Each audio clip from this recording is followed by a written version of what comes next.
I think you were gone already, but when I watched him fall on the Orbeez outside and he did it in like slow motion, I'm walking up to ask him a question. He just like falls and just lays on his back. And I was like, yo. And I ran over there. I was like, are you good? And he just sat there and didn't move and just goes, and then sat up. And I was like, okay, you're okay. At Unspeakable, I feel like he suffers the most. He's always the one who gets hurt, man. I know. All right, let's get into it.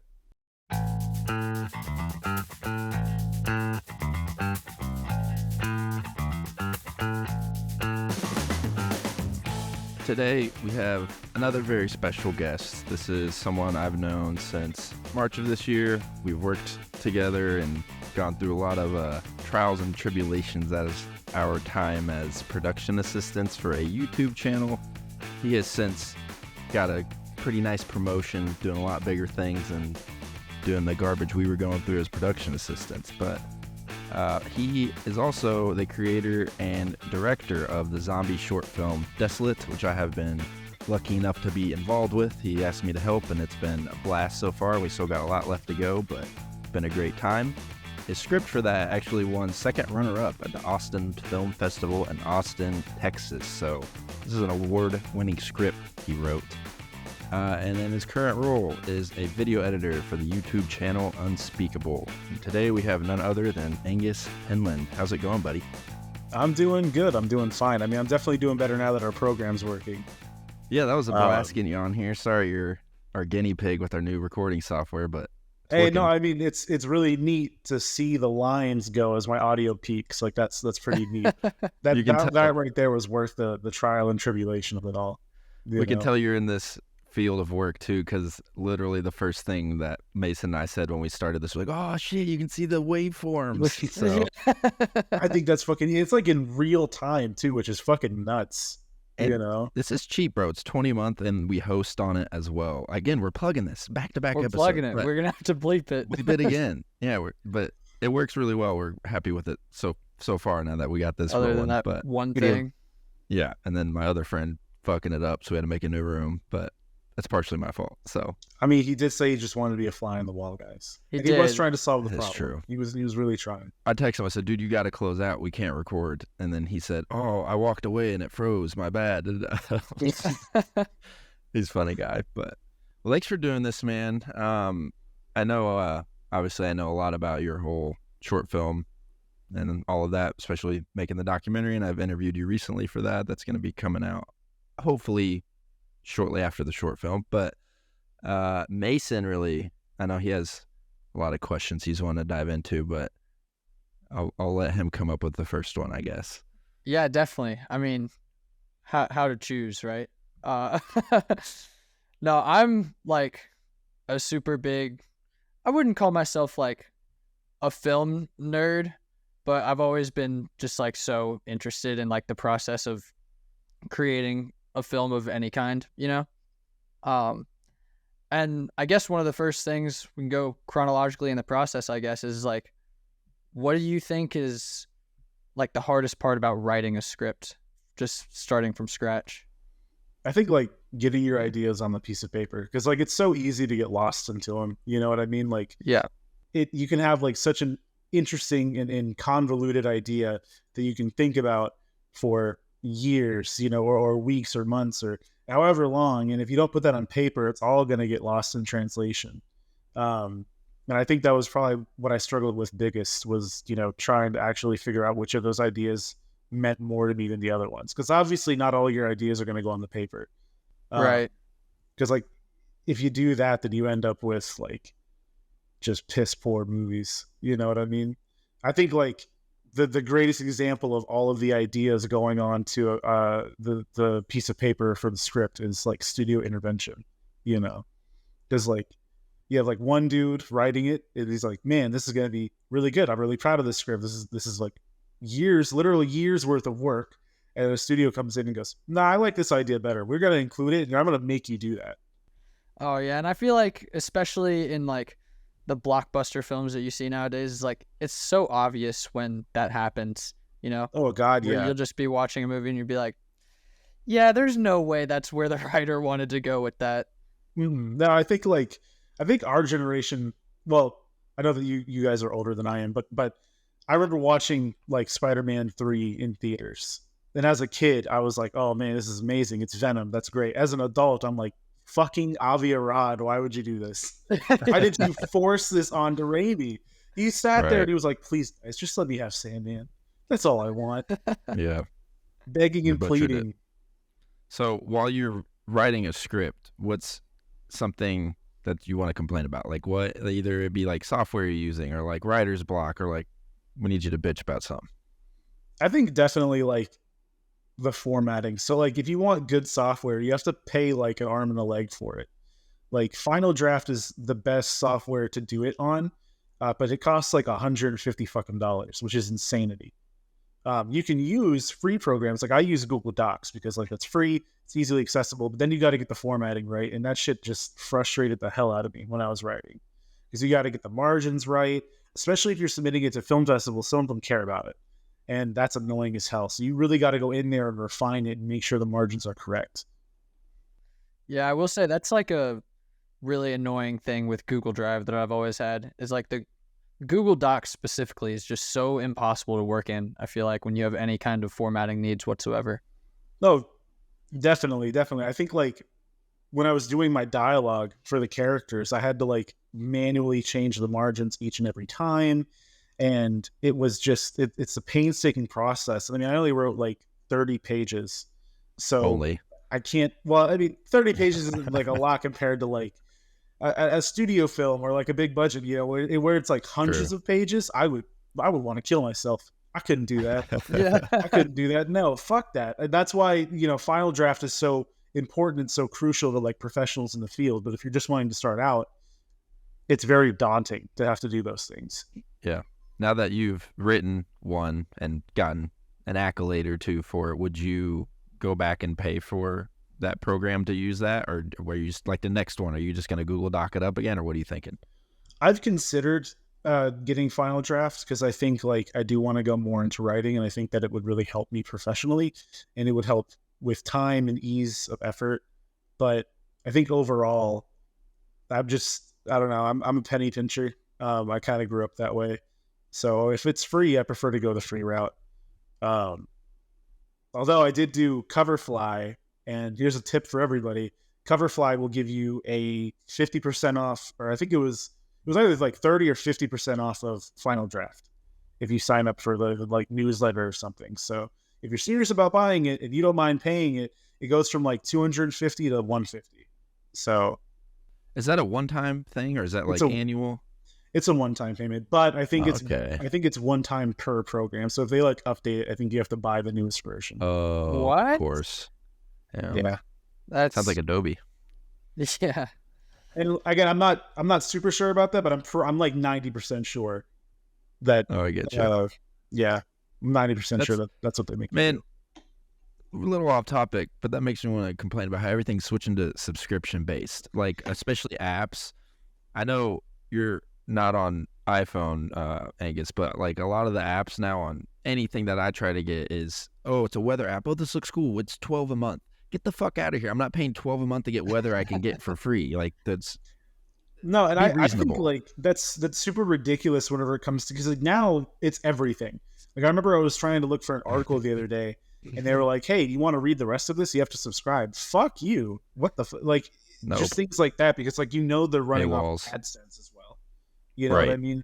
And I'm not saying that everything should be going based off of AdSense. I do think that some things should be paid, but it should be like a one-time payment. I don't want to pay $10 a week to play a really shitty game on my phone, you know? Right. Yeah. No, I agree. There's a website, by the way, called 12footladder.io, I believe. And if you go there and you copy and paste an article link, if there's a paywall, it gets through almost all of them. So nice. That's a good hack right there. Yeah, it's convenient. It doesn't work for everything, but it's pretty nice that I've found. But yeah, man, subscriptions are running rampant for everything. Like now Final Cut has a app for iPad that you can edit with, and they switched to subscription. Really cheap, but still you can't just buy it like you can on Mac. So like we're all holding our breath waiting on that. Yeah, I mean that's how it starts. It starts really fucking cheap. Like Hulu, Disney Plus, you know, back whenever subscription like whenever subscriptions were new, like for Netflix and everything, it was like, oh, we're beating out cable providers because we're providing all the services for like, I think it was like $8 a month, maybe even Yeah, less. it was very cheap. And now everybody's in the service and everybody's in that industry. So now it's all ramping up because of course corporations are greedy. They're going to do that, you know? Yep. Oh, I was getting so mad the other day because I was trying to watch the Purdue game and then I looked and it said it was on Peacock and I almost lost my shit. How disrespectful to put our game on Peacock. Like, it's one thing, I don't know. I know like Thursday Night Football is on Amazon Prime and stuff, but like everyone has Amazon Prime, you know? Right. Peacock is like, how many more streaming services am I going to have to buy? And that's the problem I have with it too. I feel like a lot of the times nowadays it's I go to look for a show and it's on like an obscure streaming service. It's like I don't want to watch your 50 other fucking programs on there. I want to watch The Office, for fuck's sake. I don't want to have to subscribe to Peacock for it. It's like, oh well, you can pay us just $6 a month and have ads. Fuck you. That's like the biggest slap in the face, man. Paying for something and you're still getting advertisements? What? No. Yeah, it's 2023. I don't watch advertisements anymore. It's not. No, just period. Like, yeah, just plain and simple. I don't. And I think it's like, it's such an insult to it. Or like add insult to injury. All of the streaming services have now like upped their fucking prices. So like I think like November, they're upping by like $10 fucking dollars. It's insane. Dude, Disney went from when I first signed up, it was $70 for a year. So that's like $5 and some change a month. To where now if you pay for the annual, it's going to be like $15 a month for the annual. And that's the discounted rate. So it's like, and this is within a 2-year jump. So we went up 200%. That's pretty substantial. And like, I don't feel like they have enough content to really warrant that, even though like Josh, I'm a big Disney stan. I mean, to be fair, they have Disney, Star Wars, Marvel, and the History Channel. All right. Or National Geographic. My apologies. So, I mean, really, $15 a month for all of those, priceless. It's almost to the point now where I just try to go, like, I'm a big Toy Story stan, so, like, I want to watch that a lot. And so it's like, I'm just going to go buy these now and spend however much money, and then I can watch it whenever. Or there's always the more illicit route, but we can't mention some of those things. But you know what I mean? Like, of course, we don't condone that. I totally didn't find another way to watch the Purdue game the other day. Definitely not. Yeah. You're a good little corporate, we're good little capitalist slaves, guys. Yeah. Exactly. I promise, guys. I promise corporations, I'll pay you my money. Yeah. I pinky swears it. I want you to have your yacht. I know the answer for this for Angus, but I don't know with you, Mason. Do you pay for YouTube Premium? No. Fuck YouTube Premium. Do you pay for YouTube Premium, Angus? I do, only because I don't. So, like, I know that a lot of like the reasons why not to pay for it is you can get like ad blocker and like it does the same thing. But I watch it on my TV. I can't stand advertisements on my TV. Yeah. And like that's primarily where I watch it. So that's why I pay for it. Ditto. It is for some reason like YouTube in general is just way worse on a TV for whatever reason. I feel like you get longer ads, you get more frequent ads. You do. Yeah. I think it's because they know that it's like like you're sitting on your couch. It's like a more casual viewing experience. So like you're used to like typical, like in cable, you're used to like 90-second advertisements and things like that. I will say the one thing about all the streaming, I know it's going up a lot. I am still happier with that than cable, even though we're kind of coming full circle because it's still a la carte. Because you can still just pick, like, I just want Netflix for this month, and then I'll stop, and then I want this for this month. They're like, you know what I mean? Versus for cable, like what you were saying, Mason, if you want to watch a game, like at least you can just get Peacock and watch the game. Versus back in the day, you couldn't get the base package for cable. You had to get this huge one that was $150 a month, and it came with 89 channels you're not ever going to touch just so you get one channel. So, like, at least we're not there yet. But I was just going to say, I think it's interesting that we're watching the death of cable in, like, real time. I think that's probably been the most interesting part of the streaming services, like, takeover. Because I think it's interesting to see, like, these late-night hosts and these regular cable networks, like, scramble and drown for, like, dear life. Like, they are trying everything to get people to watch. The Oscars has become increasingly more, like, controversial over the past couple of years, trying to get people to tune in and watch it because it's on cable. Like they want those clicks, they want that drive. You know what I mean? And I think it's dinosaurs being being afraid and scared of like where the age is going. And I'm not saying that streaming is like the end all be all, but like, guys, no one fucking wants cable. And that's very apparent by the numbers they're pulling in. Well, it's kind of a vicious cycle though, because, they're beating out cable, but then these other networks are coming out with their own streaming services, which just makes the problem worse. Exactly. And so it's a whole vicious cycle, but Josh, you are right. It is better than cable. So like, I'm glad it's a better product, but at the same time, like the more they can see that they kind of have this shit locked down, like with Netflix, they're taking away the multiple screens thing. Password sharing sucks. Password sharing. Yeah. It's like they're realizing they can get away with stuff and they're making a lot of these features worse, Right. And my beef with the Netflix thing, how everybody was calling for like, oh, they're idiots, are going to lose so much money when they roll this out because so many people just won't actually subscribe, and their revenue went up. So yeah, they're fucking smart. And now Disney's doing it. And so I'm upset that actually worked, because now it's just everyone's going to do it. But what else are we to do? Like what? I think we mentioned earlier. Pay for it. Yeah.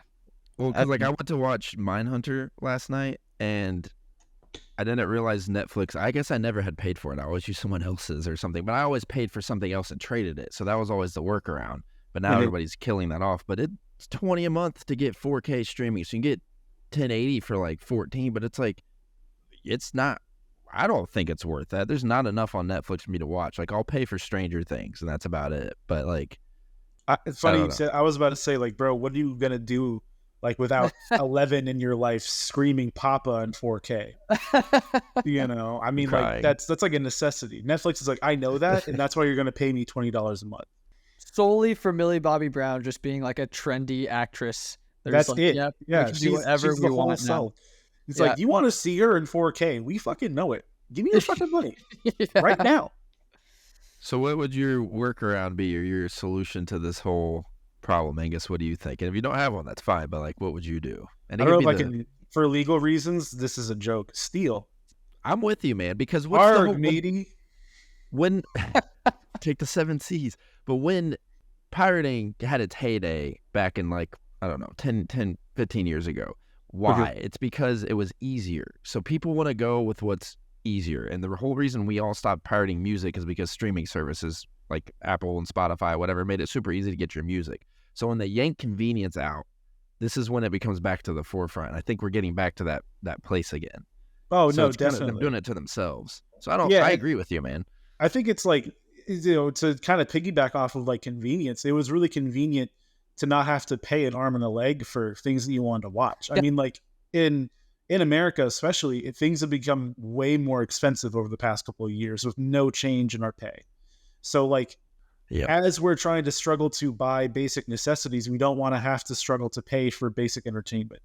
Like that's just the bottom barrel of it, especially knowing, like, I think the writer's strike brought a lot to light of like how these CEOs and these companies act, especially towards like their employers or their employees and how they treat their workers. I mean, obviously they don't give a shit about us. They're just in it for the money, and they're giving themselves so many raises and all these other things. So it's like, why, as a consumer, would I want to buy into that when I'm having to face it every day at my job? I'm having to face it every time I go to the grocery store. There's no point in me not pirating it, because you're literally inconveniencing my life at that point. Yeah. No, you're not wrong. So I don't know. We can fuck it. Easy answer. Build a server, start a Plex server, and then you can stream your own shit that you take. I mean, yeah. And I think like eventually they'll learn from it. I think, if we all decide to pirate, I think they'll start seeing that money drop and that hurt from the revenue, and they'll be like, oh fuck, we have to change it. Because that's kind of what led to music streaming to begin with, because they're like, okay, these artists aren't getting paid. There's no money going around into the system. We have to find something about it. We have to fix this issue. And I think because it all boils down to money, that's all they give a shit about. And the strike obviously proved that. So I think if we all kind of band together and either boycott it, if you want to go the more legal route and just not watch anything, or if you want to go the more non-legal route and pirate, they'll do the same thing. And they'll show these companies that we're not going to stand for this, Right. I think another alternative that obviously you and I have seen firsthand is people, and like especially kids like younger than us, are just turning to YouTube because they can watch so many. Dude, there's films on there now. There's so many different things you can watch on there. That's a plethora of things for, even if you pay for premium, what is it, 12 a month, and you get all of this shit, which is better than any other streaming service. Like that's my most watched thing easily. Easily, yeah. And I think like my wife and I have recently been watching Film Rise, which has Kitchen Nightmares, Hotel Hell. A&E now posts full episodes of Hoarders onto there. What? Yeah, I mean, you can, like, these companies are this. posting full episodes of their shows onto YouTube. See? And now I think the amount of videos on YouTube surpasses the amount of people in the world. I think there are more videos on YouTube than there are people. I believe it. There is unlimited content on YouTube. And that's the drive, man. I mean, like back whenever YouTube first started, it was all about being personable. And like that was their kind of like marketing ploy for like the longest time. It was like YouTube, your television. Now it's just, we have so much content, you will never not have content. You'll never run out of things to watch. That's what they go for, you know. Especially too with like the climate of like content creation where you kind of have to be posting like 3-4 times a week minimum, you know, if you want to be successful at it. Yeah. Where it's like you can subscribe to like 5 or 6 people and just have just that alone is enough content to fill all your needs, you know, not to mention especially if you're watching like a casual viewer, like how you would on like regular like Saturday night for cable TV. You know what I mean? Like assuming that you don't watch it throughout the day like I do, or like most people do. If you're just watching it like you would back in like the early 2000s, definitely 5 or 6 channels have you like all fucking day, you know, all week, every day. Yeah, that's a good point. I do wonder when, because I mean, like you said, YouTube is free. So if these streaming prices keep going up, you know, at what point do we all just say, fuck it, we're just going to watch YouTube. We don't even care about TV anymore. Where, like you were saying, Angus, we just boycott this shit. And that worries me that YouTube will then be in a position to paywall the entire service, you know, just like Netflix does.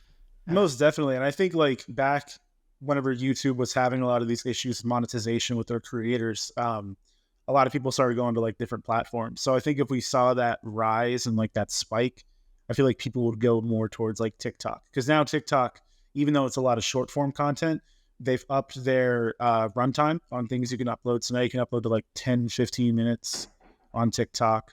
You can watch things in portrait or in landscape mode on TikTok now. And they have an app on the television. So they're really doing a lot to like, they're really doing a lot to be more like user inclusive, I would say.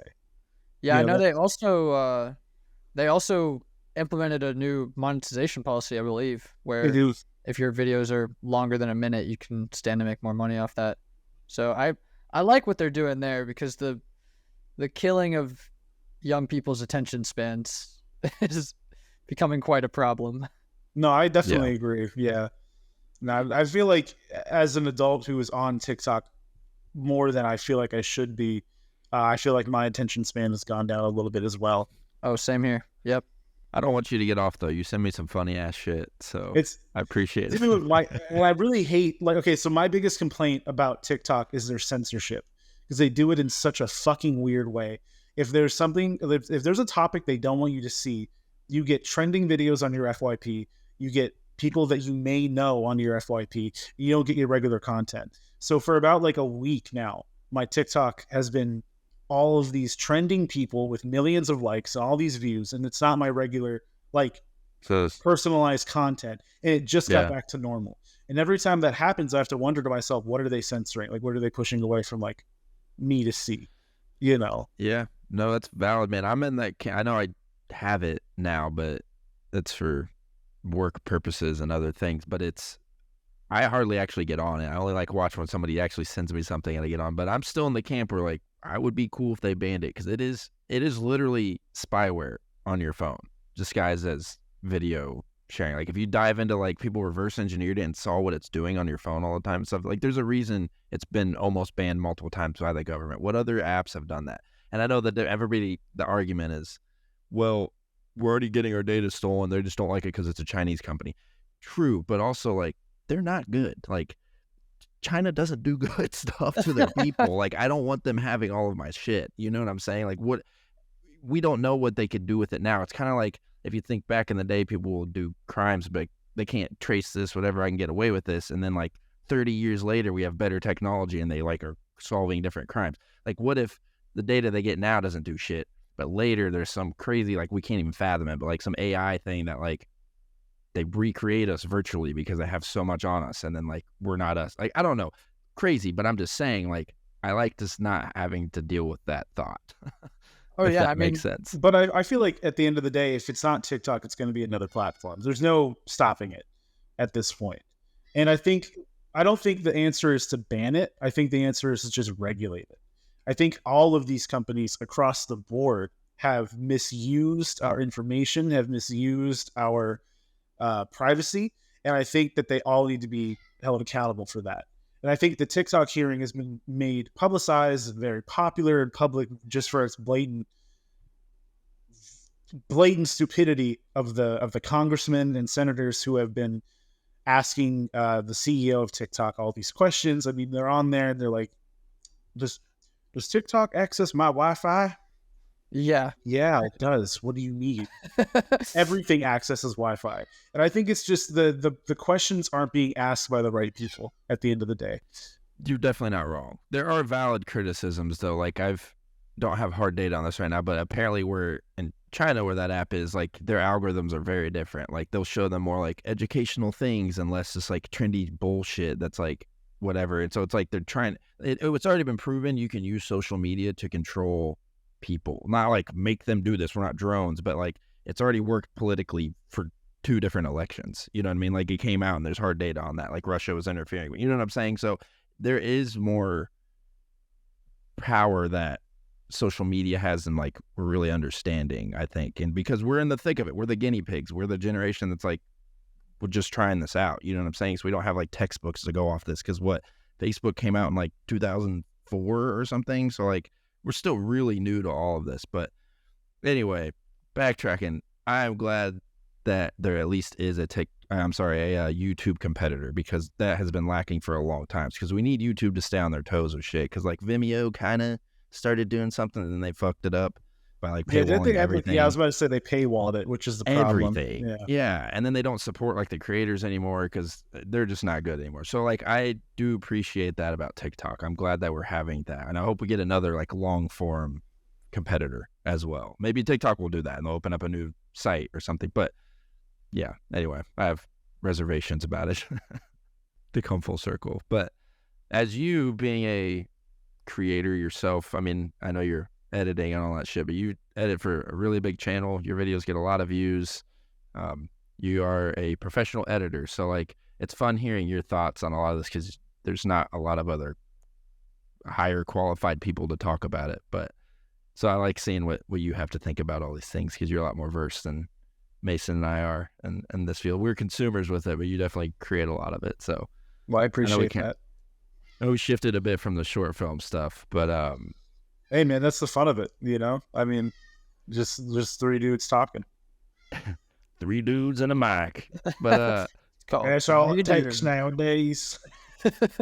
So with I know we're not super deep in the actual filming with the Desolate, but directing wise, do you think, I don't know, this isn't a fair comparison, but would you rather be like a writer only, or do you think you'd rather be like a director only? Or I don't know if you can even answer that, but are you saying if I had to choose between a writer, like being a writer or director? And like, yeah. I mean, I've always wanted to direct. That was like my dream from the get-go. I never really wanted to write. I mean, I had like aspirations to write, but that just kind of came like secondary to directing.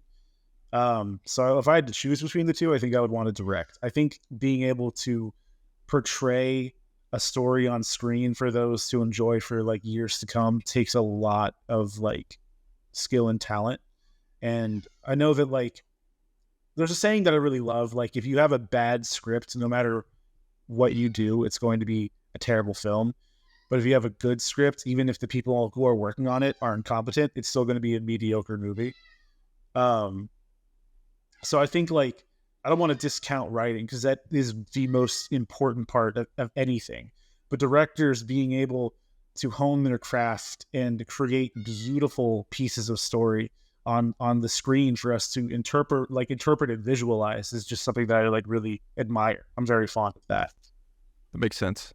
I felt like I kind of knew that answer, but everybody else didn't. I just wanted to know. I do gotta really sidetrack this and add though.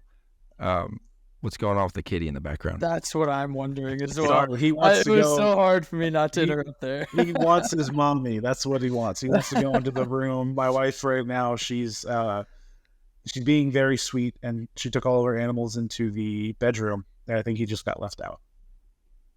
The loader. Yeah. It was funny. We like when there's background noises because we want to complain. Like the last episode, Mason's dryer was like so fucking loud in a different room. It was pretty funny. So that was good. We had to address that. We like our background noises here. That's how you know it's authentic, man. You know, that's good. You're gonna have a cat crying, some washing machines and shit. Brings us back to the old days of having to turn off Josh's AC just to get when I was there.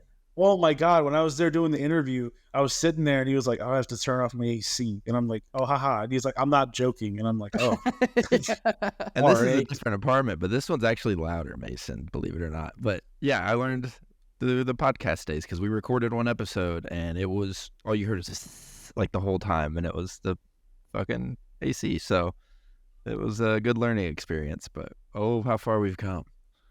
Now we got a director on the show. Look at this shit. Yeah, I know. Look at us, Mason. Look at us. Who'd have thought? Getting high caliber guests, some expert opinions. Y'all are too sweet, too sweet. So I was wondering. We do. Because all the most creative people have way different answers for this. I'm just interested to hear your take. If there's anywhere that specific that you draw inspiration from when you're writing or directing. I draw inspiration from other directors. I feel like a lot of creators in the space draw inspiration from like other creators. But like for me personally, I look towards like Christopher Nolan and like Steven Spielberg especially, because he just really went out there and fucking did it. You know what I mean? Yeah.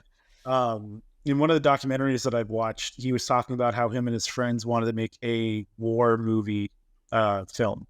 And he was like 12 or something. He was young. And obviously he wanted like explosions and all these things. And he wanted one specific scene where this boy walks onto a landmine. And you can't do that when you're 12 and you don't have a budget. So what he did is he found a stick and he put it into the ground. And when you kick the stick up, it creates a plume of like dirt. And then there you go. There's your explosion. And like for whatever reason, that to me just like clicked. It clicked. Like that's filmmaking. It's literally taking your problems of what you want to do and finding the best solution that is the easiest and most cost effective. And I always try and remind myself of that when I'm on set, when I'm writing, because nothing is impossible if you just have the drive to do it and you have the want to. You know, I think a lot of what, and this is a little bit of spiraling, I'm sorry about that, but a lot of what the problem is with these movies today is they have no budget, meaning they have infinite money. Marvel movies are crappy because they have more money than God. They have more money than they know what to do with, period. And whenever you have that budget of infinite, of you can do anything you want, you lose that sense of filmmaking, which is what I think Martin Scorsese is really trying to talk about whenever he's talking about how Marvel movies aren't cinema. Because they lose that creativity. You don't have to problem solve when you can just throw money at it. Yeah. Yeah. Yep. So is there any, I know obviously still in production, still working on all this stuff, but is there any kind of situation that you found yourself in like that where you're having to get creative to get a certain shot that you want? So we have a stop side shield. That's like the main character's like. It's badass though. Hold on. Shut the fuck up, cat. There's a stop sign shield that we have. I love my cat very much. I want to just point that out. We do. I do. Sounds like it. I mean, you know, what's a couple of abusive curse words thrown at a cat once in a while? They don't what's understand. the one place, ASPCA or whatever? They're gonna hit us up and be like, this guy. This fucking dude, PETA's gonna come in and just kill it. You know, Yeah, that's gonna be their shut down the whole solution. podcast. Oh yeah. Never regulated. But no, we got this stop sign shield, and obviously, you know, if it's a stop sign, that's not a shield. So like, how are you going to turn that into a shield? I wanted it to be able to hang like as if she's wearing like a backpack or like a slinged on backpack, right? Or like a purse or something like that. So my solution was stop signs. They have like, in order to be on the pole, they have like little entryways on the top and the bottom. So I got a nut in the bolt and some fabric, cut a hole into the fabric, and I just connected it that way. And like that solved my problem for having it wearable whenever it's on the chest. But whenever I want it to be like a stop sign, I had to figure out a different way to do that. And I hadn't thought about that until we were on our first shoot day. And she was supposed to hold it. And I was like, So what I did was I just grabbed a shit ton of duct tape. And I prayed. I just made a handle. I made like the hilt of the shield, and it worked out pretty okay. And there's been like other instances of that, but I think that's the best one that I can think of. And including, we wanted the stop sign to look really rugged, so we wanted it to look like it was right out of an apocalypse. And one of the things that she carries around, her main weapon is a scythe. It's like a sickle, like you would use for gardening. Okay. So my assistant director and I took the stop sign shield out, and we just started hitting it with the fucking scythe, like adding these dents and scratches. And then, you know, obviously we had the good idea of like, does this actually work as a shield? So we picked it up and just started hitting it on each other. That's going to be in the documentary. Yeah, I got great footage of that. It was hilarious. But yeah, I think to answer your question in a very long way, that's definitely one of my favorite instances of having to think outside of the box to make something work on set. I'm so glad you went with that answer. I was hoping you were going to pick that one because I know different ones, but I was like, we does a stop sign. Because one, it sounds funny, like we're describing it or whatever. It looks fucking badass. Like it looks like what you wanted it to do, which is crazy. Because even like, I feel like you were surprised by that. Like when you were done dressing it up like in the way that you were thinking in your head, and we looked at it, we're like, that looks fucking good. Like I remember you said that, and we were like, holy shit. Yeah, because in our heads we're just like, oh, we're gonna fuck this sign up, make it look like it's been through hell and apocalypse, and like it does. Like it looks great. And that's like another thing I want to touch on a little bit. I feel like sometimes whenever you're doing this guerrilla style filmmaking, you have happy accidents, which happen a lot. So like you do something that you don't know really how it's going to turn out, or you do something intending it to go one way and it goes the other, and it ends up just working so much better than you thought it would. So a really big problem that we have with the stop sign is the fact that it's a real stop sign, so it's reflective. So obviously cars can see it at night, and we were thinking to ourselves, fuck, what are we going to do about that? Because it's going to reflect light. It's going to make it really bad for the camera. So we got matte spray, and as I'm spraying it on there, I'm doing coats or whatever, I leave it to dry, I come out, the enamel has melted off of the stop sign, making it look like it's now suffered heat damage, which really works for us because we want it to look shitty. Yeah. Well, I did not expect that to happen, you know? Yeah. I think that's kind of a benefit that you get too from, like you said, doing the guerrilla style filmmaking where it's authentic, you know, like you wanted the stop sign to look like it's gotten the shit beat out of it. So what'd you do? You beat the shit out of it. Exactly. Yeah. It wasn't like perfectly crafted to look like a very specific way. You just said, I want it to look shitty, so I'm going to make it shitty.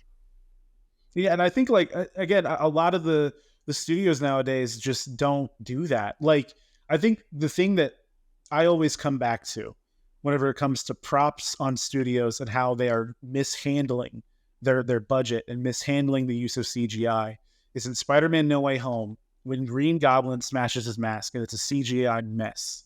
And the behind the scenes footage, Willem Dafoe is smashing a replica mask that looks indiscernible. Why the fuck did you CGI it? If you had it, had it right there.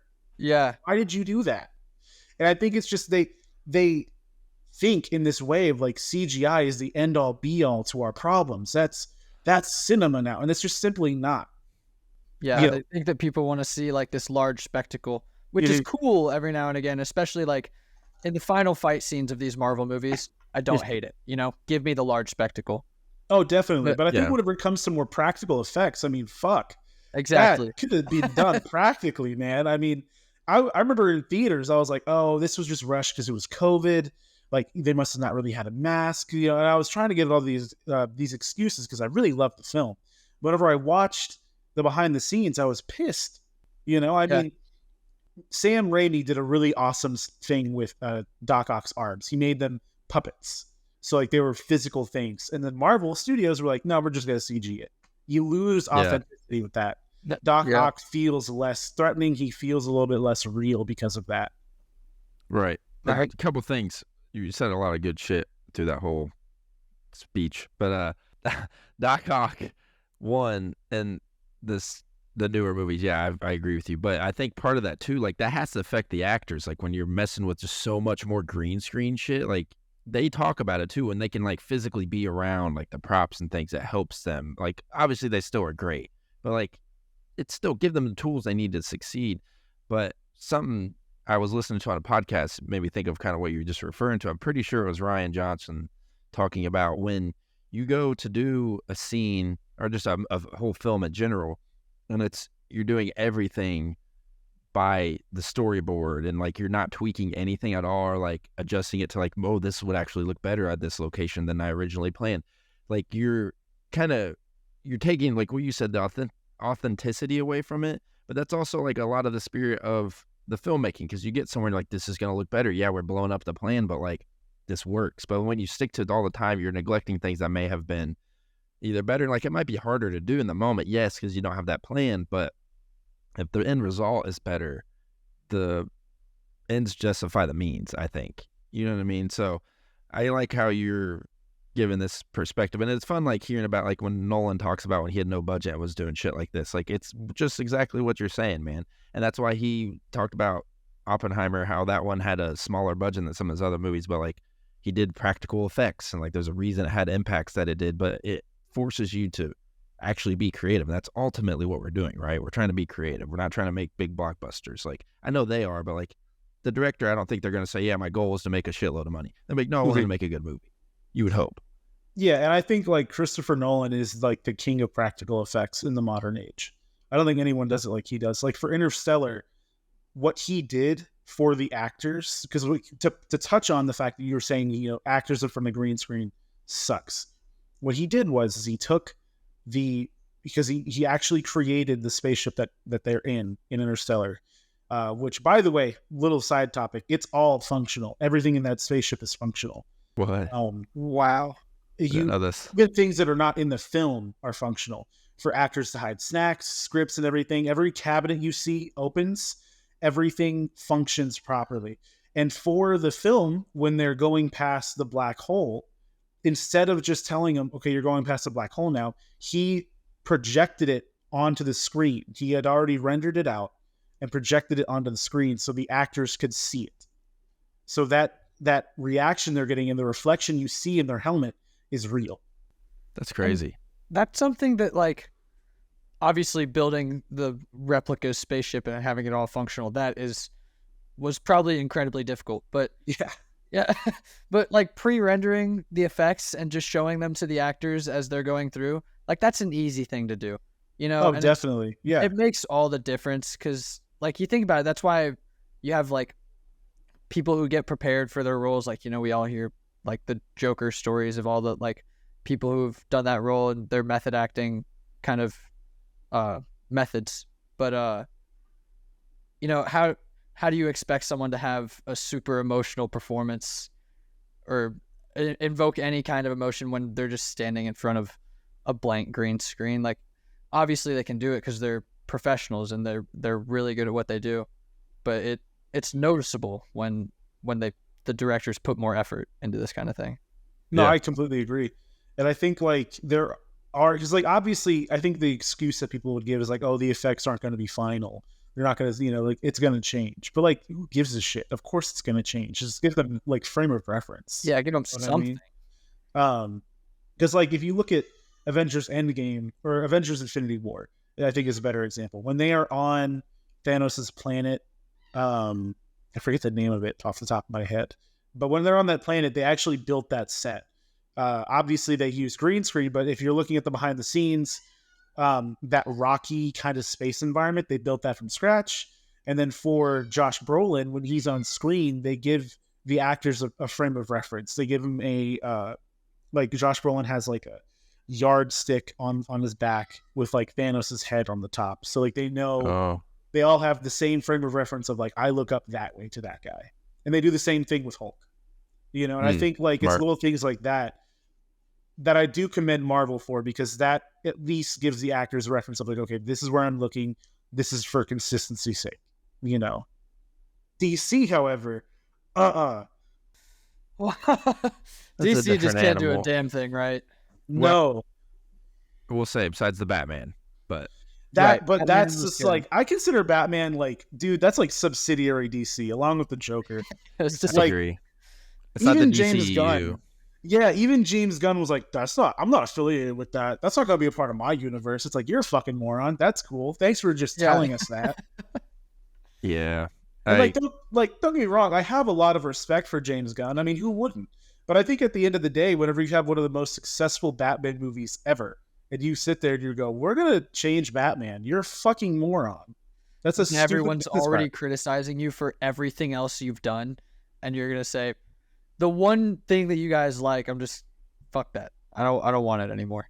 Exactly. Yeah. He's like, well, we're still going to make movies about it. So you're going to have two Batmans running at the same time, which is interesting a little bit. But at the same time, it doesn't work. You know what I mean? Like, it would only work if it was Affleck's Batman, because it was already pre-established. Right. In my opinion. It can confuse all the casuals. Oh, God, yeah. A lot. So, I mean, we're nerdy and we get all sweaty with the whole lore of comics and shit. So, like, we can get it. But, like, people who don't, they're like, I don't understand why is there multiple Batman? Like, it's just getting too much. I agree, man. There's so much less, like, very, like, avid DC fans than there are Marvel fans, too. It's like there's not nearly as many people invested in, like you said, the lore of the comics. Like, if you don't already have an audience for that, which I guess they do have an audience for it, but it's like you said, I think it just doesn't work, especially as good as Marvel would do it, Yeah, no. What do kids watch? That's where you're going to see where all this goes. I'd never see my nephews or anybody be like, oh, I can't wait for this DC movie. They don't give a shit. They want to see Marvel. Well, I think it's also because, like, back when I was young, DC was the dominator of, like, children's television. Marvel was not as prevalent because they were still in talks, and like Marvel was completely split at the time, whereas DC never did that split off, never sold any of their characters. So like DC animated universe, like for Justice League Unlimited, that shit is DC. Yeah. That shit is fire. That's a good love point. That shit. Make that in the movies. Batman shows. They have the blueprint. It's right there. I don't understand. Like, you have these amazing storylines where all of these characters mend and mesh together perfectly. And instead, you're going to go with fucking big bad boy man Steppenwolf gonna come and get the mother boxes. Why? Right. He's just doing it because you want to rival Thanos. And that's just not going to happen because Thanos took 10 years. You're doing it within a time span of 2. Right. I agree. Did you see the Snyder cut, by the way? I did. The Snyder cut is leaps and bounds better than the Whedon cut, but it's only because I know DC. I'm a DC fan, you know? So Darkseid's in it. Darkseid is in it. But the normal people wouldn't look at that and think, oh my God, that's Darkseid. Normal people would be like, who the fuck is that? You know? Did you watch it, Mason? No, I talked to you about this. I haven't. Loser. Okay. So you didn't watch the things we just been trashing? What are you talking about? You didn't watch these dog shit movies? What? Okay, it actually is cool. This one's actually not dog shit. It's actually like a 6 out of 10. All right. Oh shit! It's above tier DC garbage. Okay, 6 out of 10. That's like your joke. It's like top 10%, maybe even top 1% of DC movies. 6 out of 10. I mean, it's like right under the Batman, man. Yeah, it's like right there.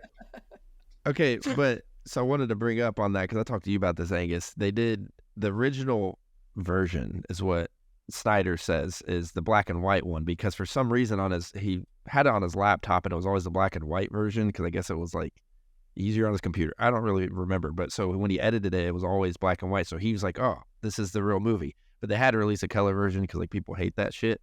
But if when you watch it, Mason, check out the black and white one. It is fucking sick. But anyway, what do you guys think creatively? Like if a movie comes out now and it's black and white, what are your media thoughts?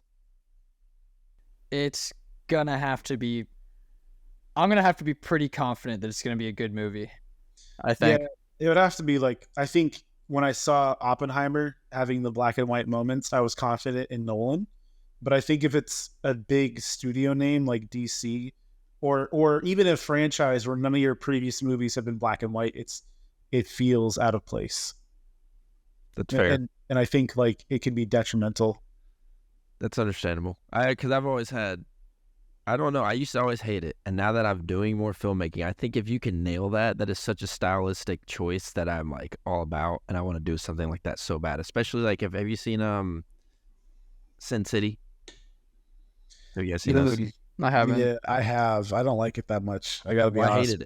I hated it. But to be honest, but like the style was so fucking tight, and where it was all black and white, but then like blood was red. Like for some reason that just hits so hard. I think it's such a cool concept, and if you can do it well, it looks really good. Especially now on these like new TVs when they get good contrasts, like the OLED ones, because the blacks will shut off, so you're getting like, because you got to have good contrast, because it's not just all one gray mess, right? You know?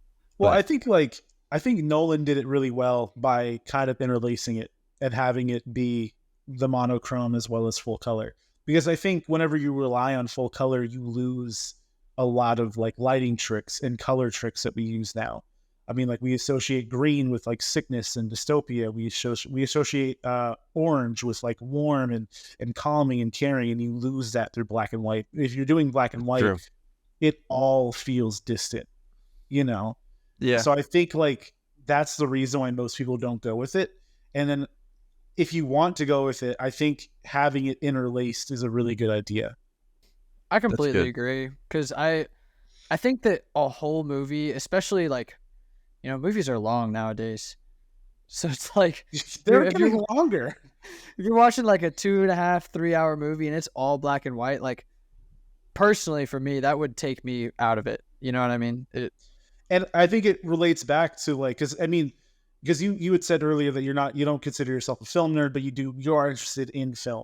Right. And I think for like a casual viewer who is just interested in film and wanted to get more into it, I think that can be very daunting, because of kind of like what I was saying. I mean, whenever you lose that connection that we feel through these natural colors, it really makes the audience disconnected from your film and like from your piece of art that you're trying to sell.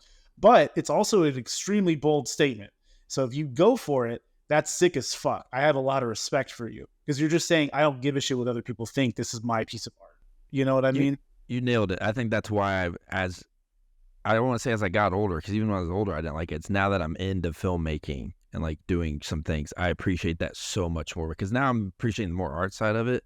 So I get what you're saying. But Mason, how you're like, I don't want to watch a really long one. So the Snyder cut black and white is 4 hours. It's 4 hours. And that's cool. I have confidence that like he did it well, and like it's better than the Whedon cut. Yeah. I will tell you, if you like The Flash, this is the best Flash movie, period, hands most down. recent one. No. I'm talking about the Snyder cut. Oh, The Snyder cut, the most recent one, ass.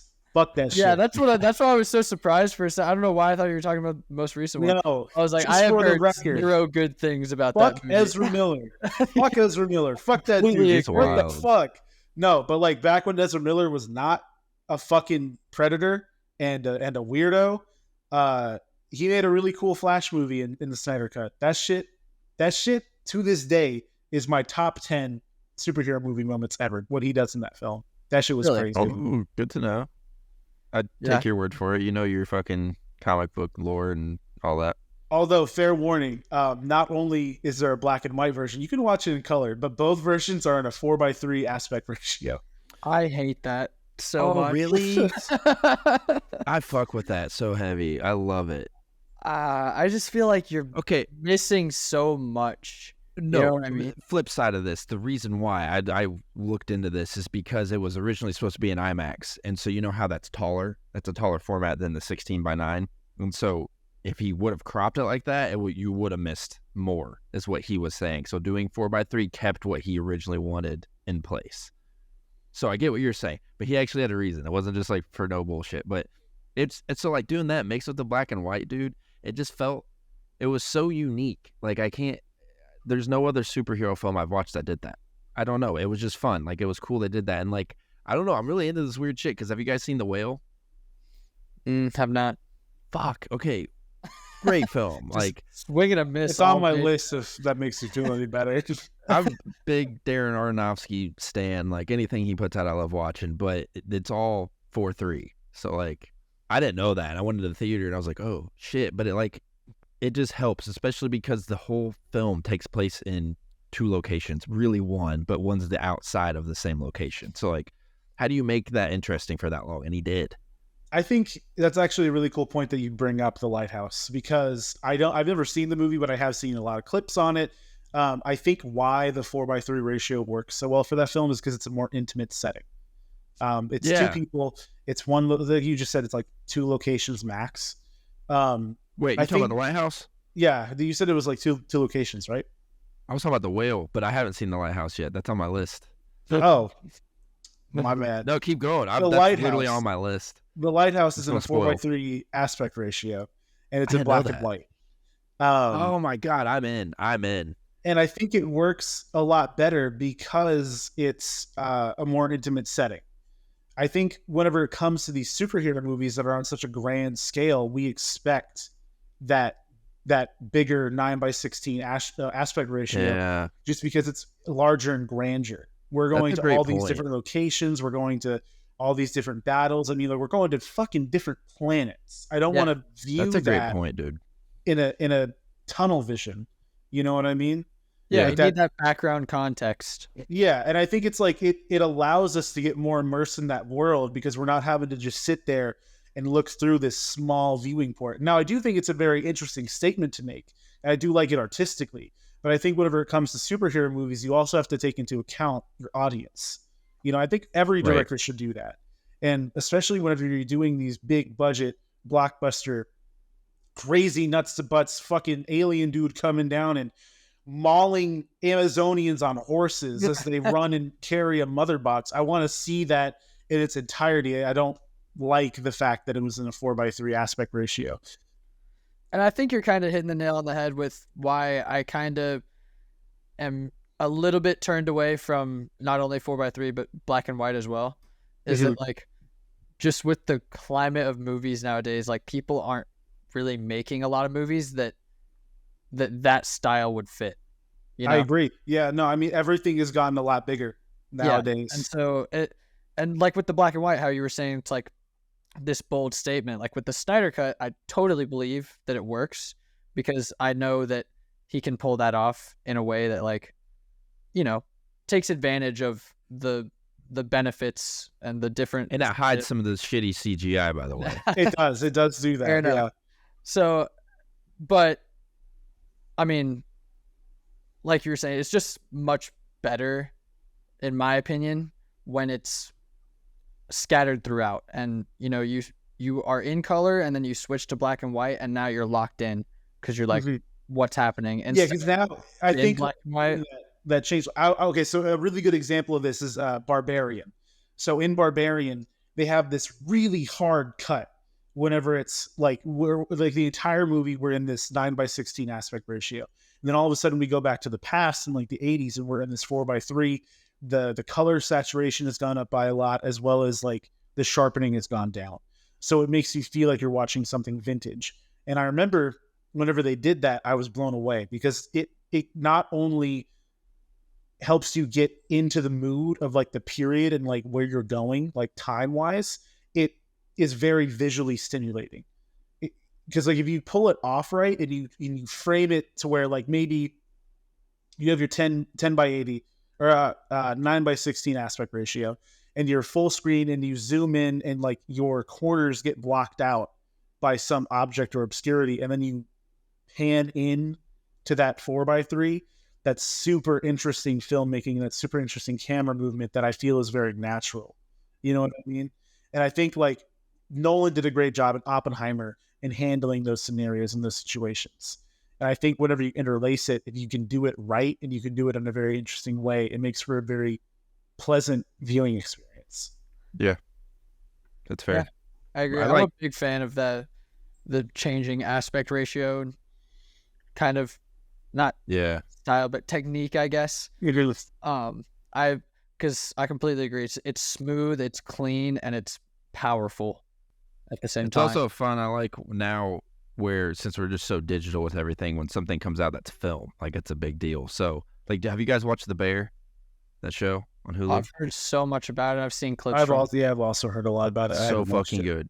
Gotta watch it. But they have one episode, and my roommates and people were telling me like, you're gonna really like this episode. It's like one of the best episodes. But they were like, especially like how it was shot, because I know I like looking at stuff like that, whatever. And immediately just saw it. They shot it in film. At least they made it look like film. Maybe they didn't, and they graded it to look like it. But yeah, that's immediately what stands out, because it's like a flashback thing. So it adds like, you know, the grain to it and just more character to it, and like it's exposed differently and all that shit. And it was just such a cool difference from the rest of the season. It's in the middle of the season too, so it's just like boom, we're different and we're coming back out. But like that's why I think it stood out to a lot of people when I mentioned that to them. They're like, oh, like it kind of like they didn't realize what they were seeing, but they knew it was different. So it's fun, like how these directors and people can come up with these ideas, even if they know people won't know exactly what the hell is happening, but it has this like impact that not everyone is necessarily ready for. Like going real quick back to The Whale. I was listening to Darren Aronofsky talk about it, and he had a premiere at like USC Film School, whatever, and a student came up and was like, hey, great film, blah, blah, blah. I really like how, so Sadie Sink is in it. She plays his daughter, and they're like estranged. That's the whole movie. So he's trying to reconnect with his daughter.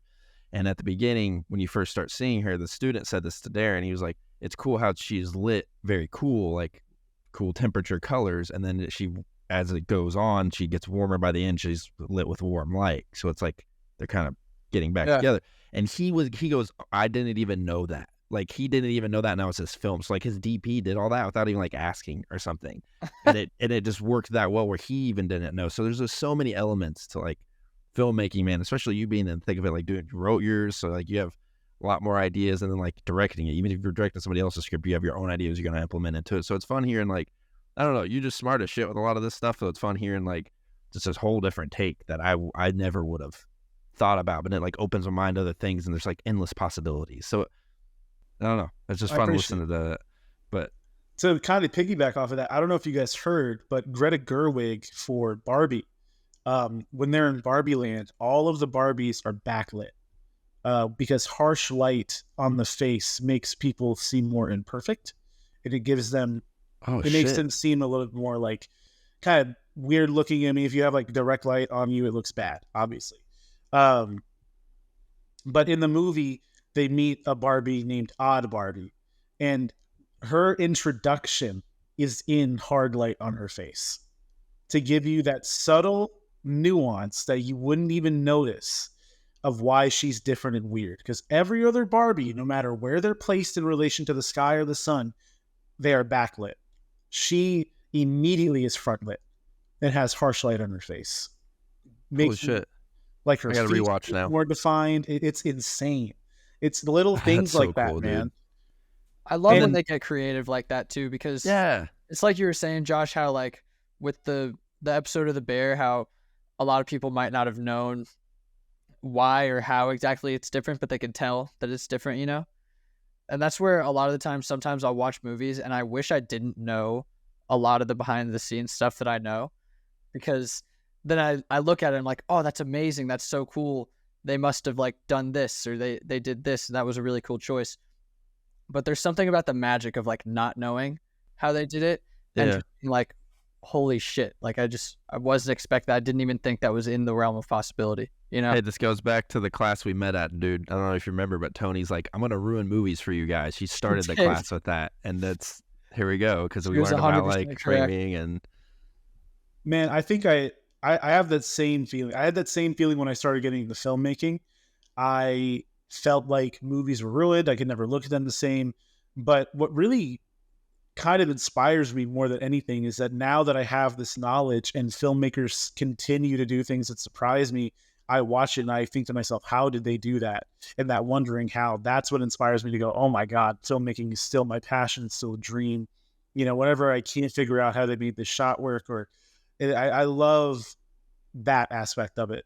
I hate going into it because I do agree, like you kind of lose a little bit of that magic whenever you know, and you know enough, and you think that you're pretty well versed, and all of a sudden the filmmaker just pulls a rabbit out of his hat, and you're like, how the fuck did you manage that? Yeah, It's like Right. best the best feeling, man. feeling. With that It hat. really is. It's the best fucking feeling. I don't think it ruined it, to be honest. I think it like enhanced it. I appreciate it a lot more because then it ruins the bad ones. Like when they're shot poorly and they do stupid shit, yeah, it ruins them. But like when there's ones that don't have the best script or like whatever, the story's not great, but they're shot so well, like then I'm like, cool, I'm sold on just the visuals alone, or you know what I mean, like the techniques used. So I think it added a whole nother like dimension to being a viewer that I would never have exposed myself to previously. So I don't know. I guess definitely agree. I think a lot of it's cool too, because a lot of it relates back to like Renaissance art, which a lot of people I feel like don't know about. Like shot composition, Enlighten us. especially. So like, okay, if you've ever watched Breaking Bad, right? And Love Breaking spoilers for Breaking Bad a little bit here. But there's a portion where Walter is holding Jesse in the way that he's doing it, because he found Jesse in like this drug house.